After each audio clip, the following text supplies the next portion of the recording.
Salam, saudaraku yang dikasihi Tuhan.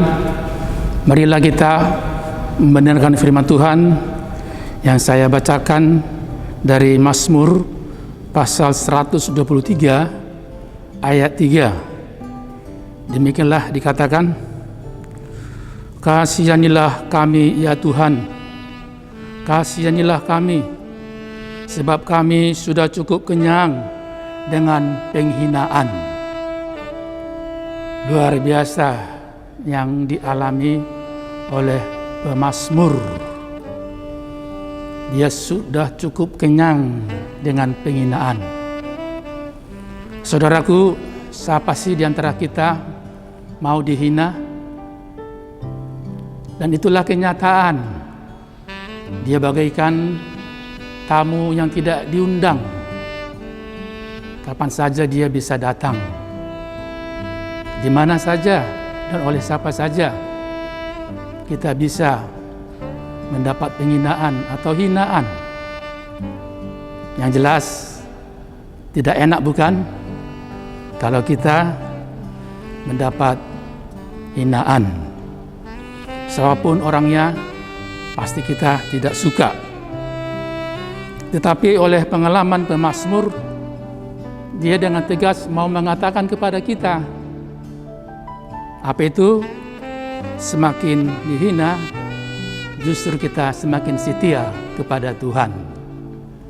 Bagaimana itu bisa terjadi? Nah, itulah pengalaman pemazmur. Dan ternyata banyak juga tokoh-tokoh dalam kitab mengalami seperti pemazmur. Misalnya Daud, ketika dia sebelum jadi raja, dia dihina oleh orang Palestina yang bernama Goliat. Apa dikatakan sebelum mereka terjadi peperangan? Hadapilah aku. Itu dengan sombongnya Goliat mengatakan kepada Daud, hadapilah aku, maka aku akan berikan dagingmu kepada burung-burung di udara dan kepada binatang-binatang di padang. Wah, itulah kesombongan Goliat. Ternyata apa yang terjadi? Justru dia mati secara terhina. Siapa lagi?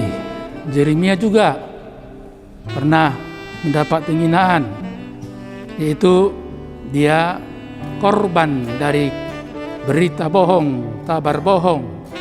Dari siapa? Dari Jeria bin Selemia bin Hanaya. Akibat kabar bohong ini hoax ya, sehingga Nabi Yeremia dipenjara. Bayangkan itu ya, menyakitkan ya. Itulah akibat penghinaan.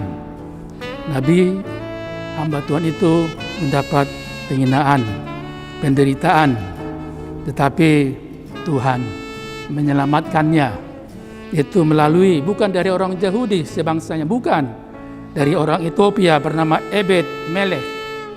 Dia diselamatkan dari penghinaan itu. Siapa lagi? Paulus juga ya, pernah dia dihina, disesah, sehingga bisa dia mengalami keresahan. Apa mungkin putus asa?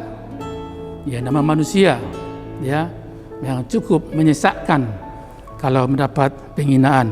Tapi Paulus tetap dia tenang, tetap dia menghadapi dengan imannya. Justru dia katakan, ya, ketika aku lemah, di situ aku kuat. Wah, itulah hebatnya Paulus. Dihadapi itu hinaan itu ya, mungkin juga ya semacam tekanan, tapi dia diselamatkan oleh Tuhan. Yang terkenal lagi siapa? Yesus Tuhan kita. Dia dihina, dicaci maki, diolok-olok ya. Bahkan dia korban mati terbunuh di kayu salib. Tapi apa Yesus membalas secara fisik? Tidak, malah didoakan. Apa doa Yesus kepada orang-orang yang menghina, yang menyiksa dia? Ya Bapa, ampunilah mereka, sebab mereka tidak tahu apa yang mereka perbuat. Nah, itulah sikap kita sebagai anak-anak Tuhan, orang-orang yang telah ditebus, orang-orang yang telah diselamatkan oleh Tuhan. Jangan kita membiarkan diri kita menjadi hakim kalau datang yang namanya pencobaan, apa itu hinaan, caci maki, atau juga kita dihianati, disakiti hati kita. Yang jelas firman itu mengatakan bahwa pembalasan itu adalah hak Tuhan. Rom 12 ayat 19 ya. Hak pula, hak Tuhan pembalasan itu. Karena itu kalau kita mendapat penghinaan seperti yang dalam Pemazmur, kita belajar dari firman Tuhan. Serahkanlah kepada Tuhan. Justru dengan situasi yang demikian, kita dimampukan Tuhan untuk semakin setia kepadanya. Karena apa?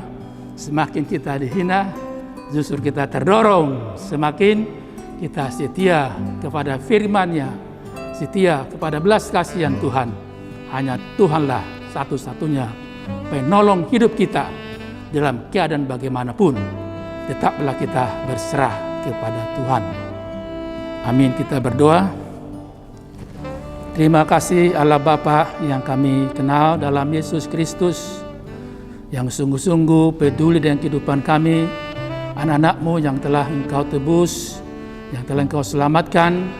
Berilah Tuhan situasi kondisi bagaimanapun, ketuklah hati kami, ingatkan kami Tuhan bahwa pembalasan itu bukan dari pihak manusia, justru dari Engkau saja. Karena Engkau telah berkata, hakkulah pembalasan itu, bukan hak kami. Karena Tuhan, tolonglah dalam keadaan bagaimanapun, ingatkan kami selalu dalam firman-Mu, supaya kami berserah kepada Kamu, supaya kami senantiasa berseru kepadamu. Karena Engkaulah satu-satunya penolong kami. Jadi Tuhan, tatap pilihlah semua saudara kami dimanapun mereka berada sekarang. Engkau ada dalam kehidupan mereka.